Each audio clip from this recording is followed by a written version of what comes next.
Welcome to Special Report.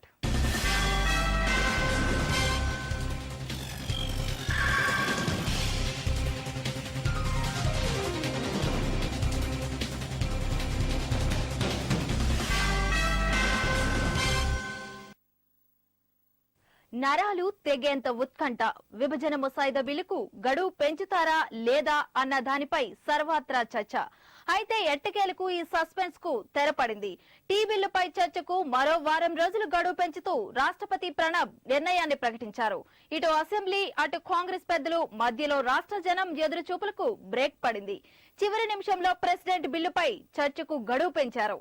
అసెంబ్లీకి tea bill వచ్చినా శాసన సభా పర్వం సజావుగా సాగనందున గడువు పెంచాలని సీఎం మొదలుకొని సీమాంధ్ర నేతలు డిమాండ్ చేస్తూనే ఉన్నారు. బిల్లుపై చర్చకు ఉన్న సమయం సరిపోతుందని తెలంగాణ నేతలు విన్నవించినా అసెంబ్లీ తీరును పరిగణలోకి తీసుకుని రాష్ట్రపతి గడువు పెంచడానికి సుముఖత వ్యక్తం చేశారు. అయితే ఫస్ట్ ఇన్నింగ్ మొదలుపెట్టిన సీఎం కిరణ్ మిగిలిన సమయంలో ఆడే బంతాట గురించే సర్వత్రా చర్చ. ఇలాంటి ఆసక్తికర అంశాల్ని ఇవాల్టి స్పెషల్ రిపోర్ట్ లో చూద్దాం.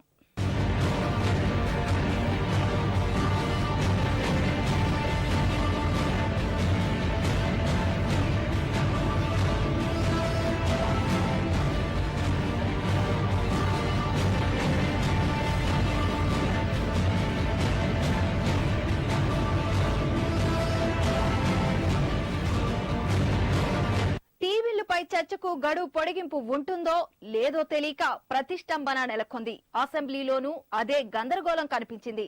ఢిల్లీకి వెళ్లిన చీఫ్ సెక్రటరీ మహంతి కూడా సెక్రటేరియట్ కు చేరుకోవడంతో గడువు పెంచరని ఇదే ఆఖరు గడువనుకున్నారు అందరూ. రాష్ట్రపతి గడువు పెంచరని తెలంగాణ సభ్యులంతా అనుకున్నారు. ఇంకోవైపు సీమాంధ్ర సభ్యుల్లో ఆశ మినుక్కు మరింది. ఈలోపు అసెంబ్లీ సభ్యులు మాట్లాడే సమయాన్ని 3 నిమిషాలకు కుదించేశారు స్పీకర్. ఎట్టకేలకు మధ్యాహ్నం రాష్ట్రపతి గడువు పెంచారన్న వార్తలు ఒక్కసారిగా గుప్పుమన్నాయి.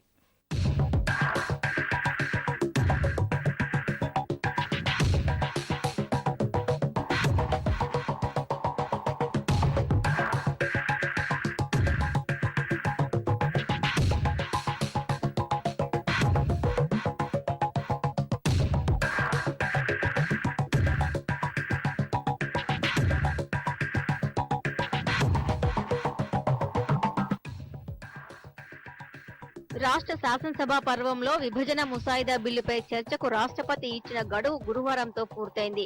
బిల్లు వచ్చిన 2 సార్లు జరిగిన సమావేశాల్లో టీ బిల్లుపై పూర్తి స్థాయిలో చర్చ కొనసాగలేదన్నది వాస్తవం. ఆఖరి దిశగా మిగిలిన గడువులోగా 4వ వంతు సభ్యులు చర్చలో పాల్గొనాల్సి ఉందని రాష్ట్రపతికి సీఎం కిరణ్ లేఖ రాశారు.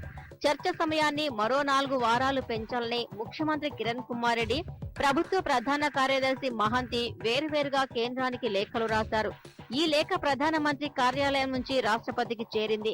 దీనిపై ప్రెసిడెంట్ పేషి నుంచి గడువు పొడిగింపుపై స్పష్టమైన ఆదేశాలు రాకపోవడంతో తెలంగాణ సభ్యులంతా ఇక గడువు పెంచరనుకున్నారు.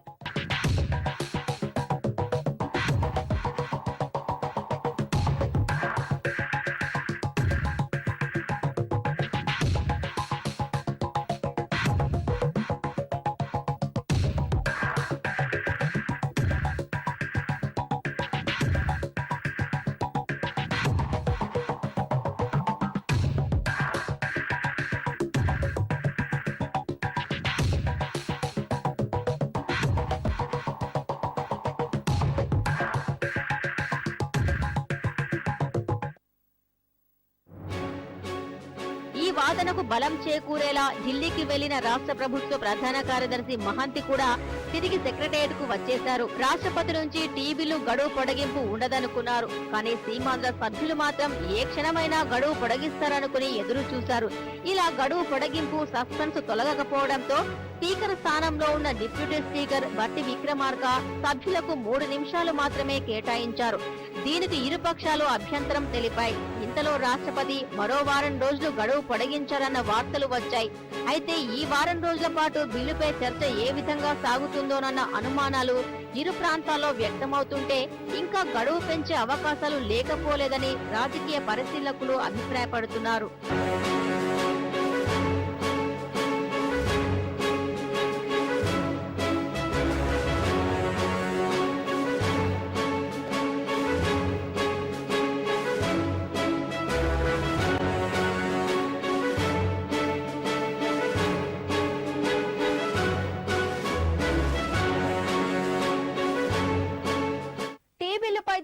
గడువు పెంచాలా వద్దా అన్న విషయంపై అటార్నీ జనరల్ తో రాష్ట్రపతి వాకప్ చేశారు.